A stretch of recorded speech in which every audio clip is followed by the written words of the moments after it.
warahmatullahi wabarakatuh. Kembali lagi bertemu bersama saya dalam channel Armen Anak Rantau.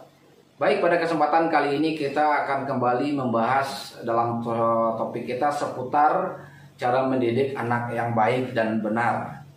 Baik, pada topik kali ini kita akan membahas 3 hal yang dilarang di dalam mendidik anak-anak agar tidak menjadi anak-anak yang nakal. Oke, sebelum kita lanjut kepada topik kita atau pembahasan kita, mohon dibantu subscribe, like, dan komennya. Semoga channel ini bisa terus berkembang dan bisa memberikan manfaat kepada kita semua. Baik, pada kesempatan kali ini seperti di awal tadi yang sudah saya katakan, kita akan membahas tentang seputaran cara mendidik anak yang baik dan benar agar tidak menjadi anak-anak yang nakal. Ada 3 hal yang dilarang di dalam mendidik anak-anak agar anak-anak ini tidak menjadi anak-anak yang nakal kelaknya.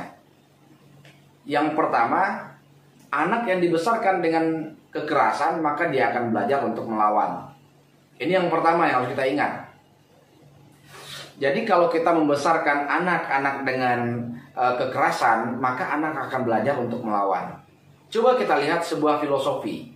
Kita melihat sebuah filosofi seekor semut. Semut apabila dia diinjak, semut pasti akan menggigit. Begitu juga dengan hidup. Artinya ketika anak-anak kita besarkan dengan kekerasan, lama-lama anak ini akan merasa kebal. Sudah biasa dipukul, sudah biasa ditendang, sudah biasa kena rotan. Anak-anak ini sudah merasa hal itu hal biasa. Jadi bukan hal yang luar biasa dalam hidupnya. Jadi seperti itu. Ketika timbul naluri atau pikiran anak-anak ini merasa hal seperti itu udah biasa, maka anak sudah kebal. Dan apapun kebenaran yang kita masukkan, dia tidak bisa lagi terima. Karena dia sudah biasa. Sudah biasa dipukul, dinasihati lagi, dia akan ngulangin lagi. Sudah biasa saya dipukul. Jadi fisik anak-anak yang kita pukul sudah terbiasa, sehingga anak-anak ini merasa itu bukan hal yang luar biasa. Dalam melakukan sebuah kesalahan itu bukan hal yang luar biasa bagi mereka. Ini yang pertama. Jadi apakah kita tidak boleh memukul anak? Boleh, tapi tidak boleh sering-sering. Kapan kita memukul anak kita? Apabila anak telah melakukan suatu kesalahan, kesalahannya itu sudah melewati batas kategori anak-anak. Kalau masih bisa dinasihati, nasihati. Tapi kalau sudah di luar batas kategori kenakalan seorang anak-anak yang seumurnya, maka kita boleh pukul, tapi pukullah pada tempatnya. Artinya apa? Jangan pukul di bagian kepala, itu dilarang. Jangan pukul di bagian perut, jangan pukul di bagian punggung, dan jangan pukul di bagian kemaluan. Karena ini akan merusak daripada fisik anak-anak tersebut. Dan anak-anak kita itu kalau sarafnya sudah kena, perkembangan ke depan akan menjadi buruk. Kalau mau pukul apanya? Pukul tangan ataupun kakinya sebagai pelajaran apabila dia telah melakukan kesalahan-kesalahan yang sudah di luar konteks atau di luar batasnya umurnya gitu, umurnya anak-anak. Kalau sudah terbiasa sedikit-sedikit melakukan kesalahan dipukul, sedikit-sedikit melakukan kesalahan dipukul, maka anak akan sudah tahan banting. Mungkin saat ini dia tidak akan melawan kepada kita karena dia tahu beda fisik antara dia sama orang tua jauh. Tapi saat anak-anak ini nanti kita didik sudah mulai untuk masa ke dewasa, masa remajanya, ini akan susah untuk diatur. Kita pukul pun dia sudah biasa. Ketika nanti masa dia dewasa, kita sudah mulai tua, bisa jadi anak-anak yang biasa kita pukul juga akan mukul kita.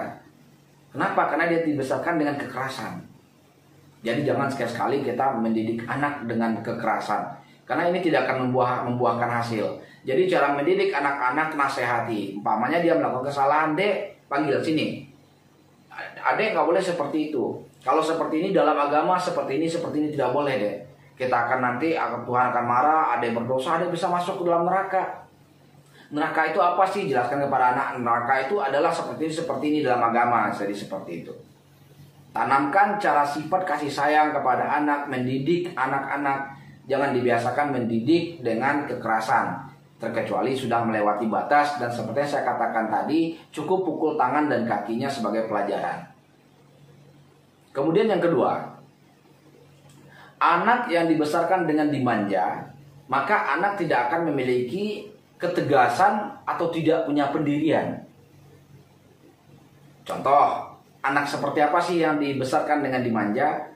Apa yang ia minta, A diminta langsung diberikan, A yang diinginkan langsung diberikan, C yang diinginkan langsung diberikan. Tidak boleh seperti itu dalam mendidik anak. Lihat kondisinya, jangan terlalu kita paksakan. Kalau kita terlalu mendidik anak, memberikan anak itu dengan dimanja, maka anak tidak akan punya sifat ketegasan. Karena dia sudah biasa untuk dimanja. Dia tidak melihat sifat ketegasan dari kita. Sehingga apabila suatu waktu kita memang sudah lagi tidak ada, kondisi ekonomi kita lagi lemah, si anak meminta umpamanya dibelikan, umpamanya kita buatlah dia minta dibelikan, umpamanya dibelikan HP. Karena dia sudah mungkin sudah masuk ke SMP, dia butuh HP. Sementara dari kecil kita besarkan ya dengan kasih sayang, ya apapun yang ia minta kita belikan. Ketika kita tidak ada, maka anak akan melawan sama kita, akan menganggap kita pelit, akan menganggap kita begini begitu. Ini salah dalam mendidik anak. Jadi dalam mendidik anak, yaitu anak itu jangan dimanja. Artinya ketika si anak meminta umpamanya suatu waktu meminta barang, dia minta umpamanya meminta sebuah makanan kepada kita. Kita ada duit. Tapi jangan tunjukkan saat itu juga. Dek, nanti ya, pas papa sama mama nanti udah ada duit, atau tunggu papamu pulang ya. Nanti kalau anak sudah terbiasa, kita berikan seperti itu, artinya jarak antara permintaannya sama yang kita berikan, kita kasih jeda. Anak lama-lama dia akan merasa, oh ya, mamaku kalau dia ngomong nanti dibelikan, belum ada duit, pas udah ada duit dibelikan. Maka dia akan belajar menghargai dan belajar mempunyai sifat kepribadian bahwasanya orang tua aku itu tidak pernah bohong, nanti ketika dia ada duit pasti dibelikan. Jadi dia tidak pernah merasa di dalam hatinya ini ada merasa orang tua pelit, orang tua seperti ini, tidak ada. Kenapa? Karena dia dibesarkan dengan tidak dimanja. Apalagi dalam konteks dimanja ini apabila anak melakukan kesalahan kita bela, itu tidak boleh. Kalau kita biasa membela anak dalam melakukan kesalahan, maka sama saja kita membesarkan anak kita ini menjadi orang yang tidak akan punya pendirian. Ini bahaya. Kemudian yang ketiga, anak yang dibesarkan tanpa kasih sayang dan tanpa perhatian, maka anak ini tidak akan mempunyai aturan. Ya, orang tidak pernah diajarin, tidak pernah ditunjukin, tidak pernah ditegur, tidak pernah mendapat kasih sayang, maka hidupnya tidak akan punya aturan. Jadi kalau dia sudah dewasa nanti, apa yang dilakukan menurut dia benar ya dia lakukan. Karena kenapa? Karena kasih sayang dan perhatian itu kurang. Jadi walaupun sesibuk-sibuk apapun kita bekerja, pulang didik anak. Mungkin siang sama ibunya tolong didik anak dengan benar. Jangan sampai si anak ini tidak kita didik, kurang mendapatkan kasih sayang dan perhatian.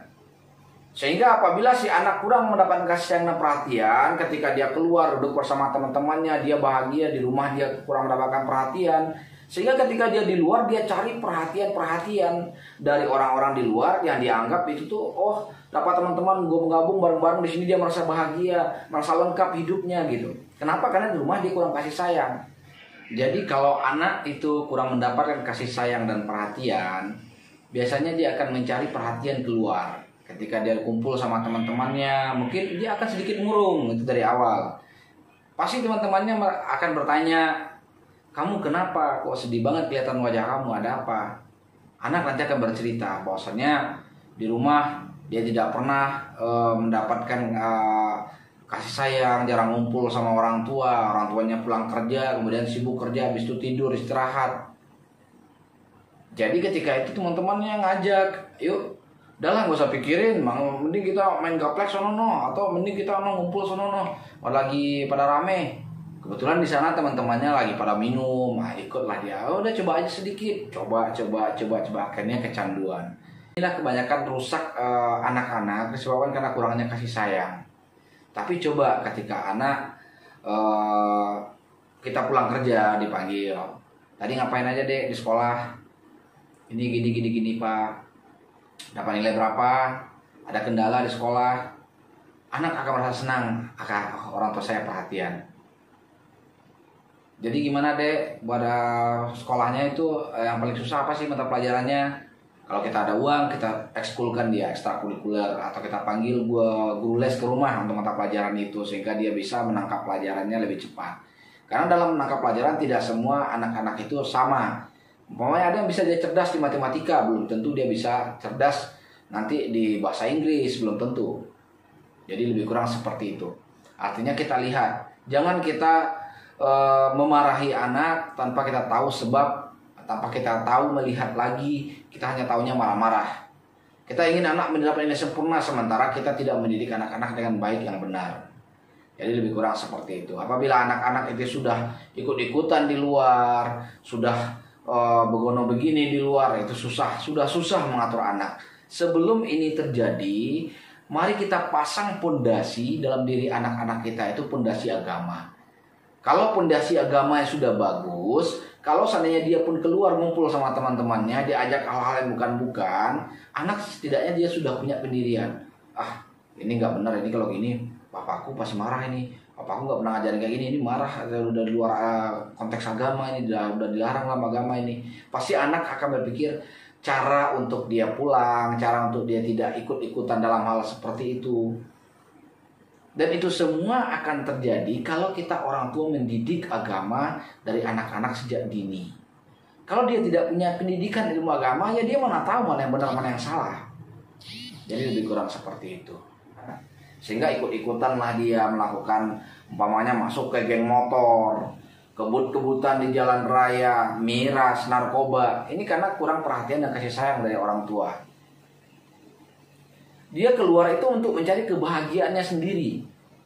Karena di rumah dia tidak pernah ditegur, kurang mendapatkan kasih sayang, si bapak sibuk kerja, si ibu sibuk kerja, pulang hanya malam ketemu anak, kemudian makan bersama, kemudian tidur, istirahat, nonton TV.